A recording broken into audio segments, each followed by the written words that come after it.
Istri buta ini ditangkap.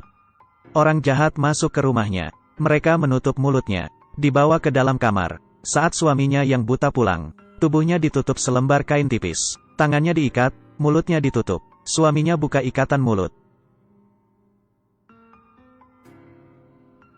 Pria melapor. Siapa yang tahu? Mimpi buruh mulai. Korban tidak bisa melihat, tidak bisa mengenal penjahat. Mereka harus melakukan pengecekan medis dalam 24 jam. Saat pergi ke rumah sakit, mereka dijegat. Pindah mobil, keduanya masuk ke gudang. Ia berdiri melawan, tapi didorong. Lalu, mereka dibuang di pinggir laut. Keduanya meraba mencari masing-masing. Sampai di rumah sakit, dokter bilang tubuh istrinya basah, tidak ada bukti. Datang ke kantor polisi. Sudah lewat dari 24 jam, sudah tidak berlaku. Suami tidak terima dan melawan. Mereka orang buta, tidak bisa melihat bukti. Sampai di rumah, sikap suami berubah. Istri masak, suami tidak makan. Istri minta suami istirahat, tapi tidak didengar. Istri merasa dirinya tidak baik, dan minta bercerai. Esok harinya saat suami bekerja, wajahnya penuh kesedihan. Saat pulang minta maaf kepada istrinya. Ternyata ia tidak marah ke istrinya, tapi ia tidak bisa jaga istrinya. Masuk kamar sambil minta maaf. Di dalam kamar hening. Saat cari, ia pegang kaki. Ia mulai panik, dan gelisah. Istrinya bunuh diri. Seorang politisi datang, dan adiknya Ami adalah pelaku kejahatan. Ingin menenangkannya, tapi malam pertama milik kamu, bukan milik Ami. Jadi, kesenangan. Jangan bicara ke media. Semakin banyak kamu bicara, nanti akan banyak penyesalan. Ternyata, Ami dan temannya datang lagi. Dan mengikat istrinya. Oleh karena itu dianggap bunuh diri. Suami minta bantuan ke polisi. Tapi polisi sudah disogok dan berkata, kalau istri Anda bunuh diri karena penghinaan, kenapa tidak dari awal aja dibunuh? Sampai di rumah, ia menemukan buku istrinya. Meraba tulisan di dalam. Tubuhnya gemetar penuh amarah. Ia tidak bisa melindungi istrinya. Marah kepada dunia yang tidak bermoral. Kali ini ia akan balas dendam. Untuk menghancurkan semua orang yang menghina istrinya. Ia adalah orang buta. Cukup dengar suara, sudah tahu siapa yang datang. Mendengar dan belajar meniru suara. Ia ingin menggunakan dua senjata ini untuk membalas dendam istrinya. Ia merekam suara politisi. Pergi ke bar merekam suara Ami dan temannya. Dan mulai belajar suaranya. Lalu ia telepon polisi. Berbicara sesuai dengan suara politisi. Polisi tidak sadar. Dan menangkap orang itu. Lalu ia pakai suara Ami. Telepon ke adik temannya Simu. Ingin tidur bersama. Ayah Simu marah setelah dengar itu. Dan akan bunuh Ami. Dengan cepat, ayah Simu mencari Ami. Dan menghajarnya. Berkata jangan ganggu putrinya. Ami kebingungan. Ayah temannya gila. Suami terus melanjutkan. Ia meniru suara Ami dan adik Simu. Keduanya janjian bertemu. Pura-pura jadi politisi. Beritahu lokasi ngedet ke ayah Simu. Saat Ami dan adik Simu bertemu, ayahnya datang. Melihat keduanya. Ia mengeluarkan pisau untuk menusuk Ami. Tapi karena tenaga Ami lebih kuat, ia memutar pisau dan menusuk ke ayah Simu. Kedua teman baik sudah diatasi. Ini langkah balas dendam pertama. Ia datang ke supermarket, beli banyak bola dan keripik kentang. Buat janji dengan Simu. Setelah Simu melihatnya, ia tidak bergerak. Suami mematikan lampu bar. Di kegelapan, ia tahu keberadaan Simu. Menghajarnya, dan memukulnya pakai bola. Simu bingung. Ia pakai senter lihat. Ternyata di bawah ada keripik. Bila diinjak akan keluar suara. Jadi suami bisa mendengar keberadaannya. Simu terdiam, menghindari keripik. Sama sekali tidak bersuara. Suami berhenti.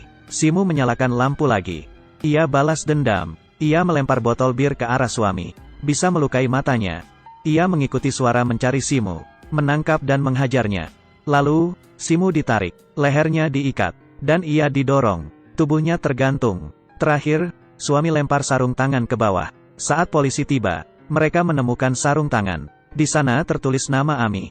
Ami menjadi tersangka. Polisi akan tangkap. Adik politisi tidak bisa bergerak. Politisi beritahu polisi. Ia adalah raja di kota ini. Semua ini adalah rencana suami. Balas dendamnya masih lanjut. Selanjutnya adik politisi, Ami. Ia mengajak Ami ke sebuah gudang. Mengumpat di belakang pintu. Saat pintu terbuka, ia langsung pukul. Tapi Ami pakai helm. Setelah menghindar, ia melihat. Ternyata kematian Simu adalah ulah suami itu. Tapi ia dihajar. Dengan santai Ami melawan. Ami mencekek leher suami. Dan memukul. Suami tidak bisa dengar. Ia dipukul. Tapi suami belum pingsan. Ia mengambil tongkat dan bangun. Ami melepas sepatu, bersiap pukul suami. Tapi suami langsung balik badan.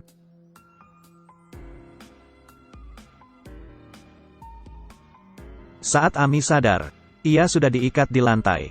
Ternyata saat Ami lepas sepatu, ia bisa tahu posisi Ami, dan bisa memukulnya. Suami tidak bunuh Ami.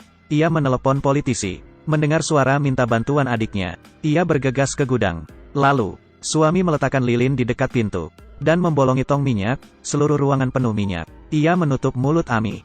Saat politisi datang, melihat adiknya, ia buka pintu. Suami berhasil membunuh keduanya. Tapi belum berakhir. Saat pulang, ada seorang anak cari dia, meminta meniru suara ayahnya untuk minta cuti. Ia melakukannya, tapi polisi datang. Suami meniru suara tidak bisa disembunyikan. Ia menahan suami. Tidak biarkan dia pergi. Lalu polisi mencari tahu 2 orang yang mati. Dan menerima panggilan dari alamat yang sama. Ini datang dari telepon umum. Selama bos pemilik bisa mengkonfirmasi, suami bisa ditangkap. Malam itu, bos baru saja pulang kerja. Polisi menunggu. Sisi lain, suami lanjut bunuh orang. Ia minta temannya untuk tarik perhatian penjaga. Minta seseorang meniup asap untuk ganggu pemandangan. Ia naik sepeda anak kecil. Di dalam kawasan polisi, ia berhasil kabur. Ia menghubungi politisi. Berkata ia yang membunuh adiknya. Politisi akan balas dendam. Bergegas ke gedung dengan pengawas. Memanfaatkan jebakan. Berhasil menjatuhkan 1 orang. Jatuh ke bawah mati. Lalu menangkap politisi, dengan tulisan angka. Selangkah demi selangkah maju ke tempat bahaya sisi bangunan. Ia memasang alat keamanan di tubuhnya. Keduanya loncat ke bawah gedung. Tapi ia tertahan karena alat keselamatan. Terakhir ia melepaskan tangannya. Politisi itu jatuh. Semua orang yang menghina istrinya mati. Suami masih dalam bahaya. Sisi lain, polisi datang ke pemilik telepon. Untuk mengidentifikasi suami itu. Yang mengejutkannya adalah pemilik telepon umum buta. Ia tidak bisa tahu siapa yang pinjam telepon. Takdir. Polisi memanfaatkan suami istri buta. Untuk menutup kasusnya. Suami juga menutup bukti dengan bos yang buta. Terakhir, ia membawa abu istrinya ke laut. Istrinya akan selalu ada di sampingnya.